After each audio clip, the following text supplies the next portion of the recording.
Alright. Time to pick a game to play. Let's see what we got here. We got, no. Play that one a lot of times. No.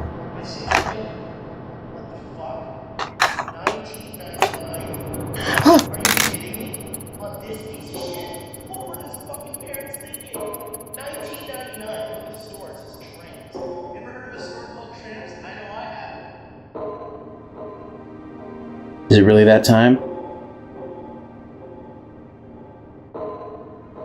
I think it's time.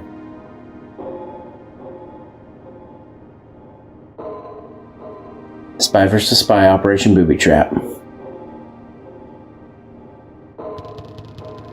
It's been 15 years. Let's do it right this time.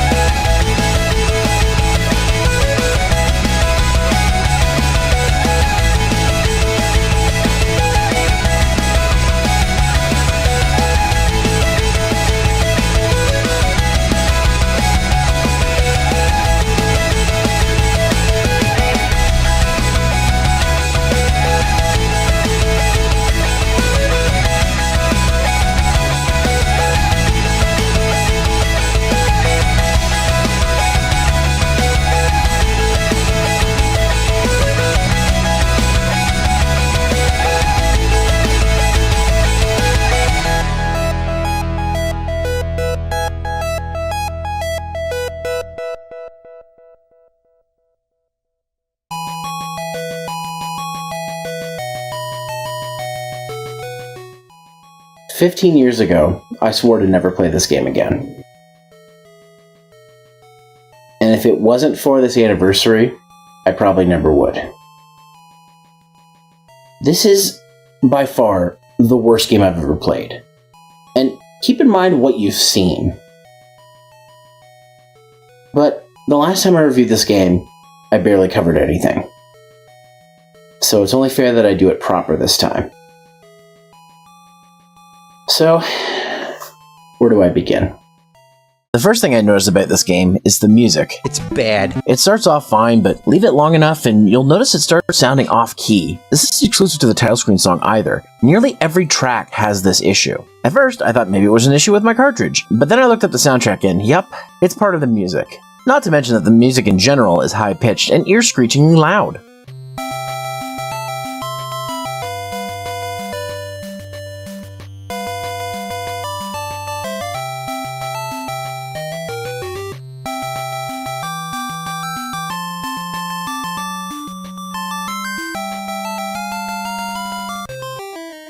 The tracks are also very short, with some looping as soon as 15 seconds. Jeez, you think you could expand them a little bit? I know we're on the Game Boy, but come on, great music has been done on the Game Boy. Each level has an objective to find a special item which you get by collecting a briefcase and 5 separate pieces. To find the briefcase and items, you need to check a bunch of chests. You can also get traps which can be placed around the map. However, you are not alone. You also have to deal with the other spy, who is also looking for the pieces and planting traps. Now, if you see the other spy, you can punch them with the B button, which by mashing, you can stun lock them and drain all their HP. However, they can also do the same to you. If you move away and back, there's a chance you can turn the tables, if you're lucky. Once you have all 5 pieces, you need to race to the exit, and that will complete the level. I may have made this sound easy, but this game finds plenty of ways to fuck you over. First off, your HP doesn't only dictate your health, but how fast your character moves. So the less HP you have, the slower you move, making it harder to escape danger. Not only that, but at full HP, you move way too fast. So fast that you can die by falling off the first level immediately if you don't slow down and tap your way over. This is a beginner's trap. There is no way to know that you move that fast or that you can even die from falling off because, it's not a platformer, it's a scavenger hunt. Like I mentioned, the traps are a great way to slow down your opponent. However, you can fall for your own traps. What a wonderful game. So fuck it. I don't even bother with traps because 9 times out of 10, I just end up tripping my own and dying. Speaking of dying, it takes way too long to respawn. Look at this! It takes forever!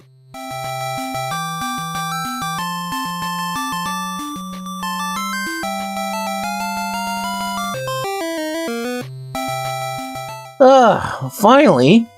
Fuck! When you die, you lose all your collected items and they go into a random chest. Collecting items is kind of a crapshoot because even though you have a map that shows you where the items are located, it's not very well plotted out. I sometimes checked the chest that I thought had the items according to the map only to find out they weren't there, even though it looked like I was right in front of it. But nope, it was on another spot on the screen. If you or your opponent fails to collect any items and reach the exit, your boss makes you do the level over. I don't want to do this shit again! Whatever you do, don't let the enemy get all the items and get to the exit, because if they manage to win, it's game over. That's it. No lives, no continues, start over from the beginning. So wait a minute, I can fail as many times as I want and redo the level, but if the computer wins once, it's game fucking over? Fuck this game.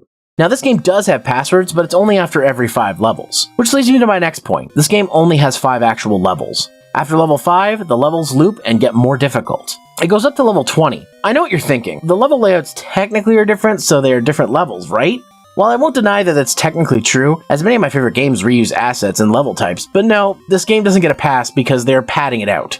Take a good game, like Donkey Kong Country. Yes, there are lots of jungle levels early on, but it's not every other level. Taking into account even the first world, you get jungle levels, all at different times of day, cave levels, and underwater levels, and they don't repeat in a pattern. This game literally follows a boring pattern by doing the same 5 levels over and over again, but with slightly different level layouts, and with the goal items being the exact same.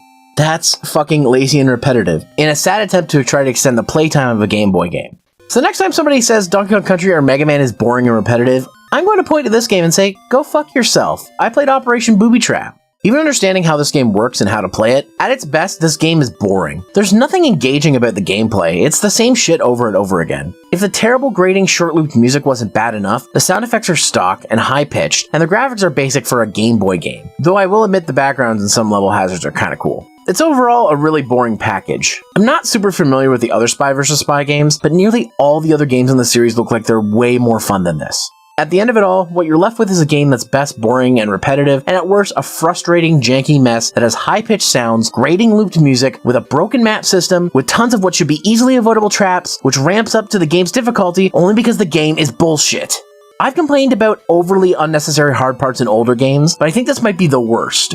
Even at 20 levels, this game is short, with the average playtime being over an hour. And yeah, I know there are games like the NES version, which only has 8 stages, but that has much better playability, more unique traps, and you can see your opponent the entire time, which is way more useful than the useless map.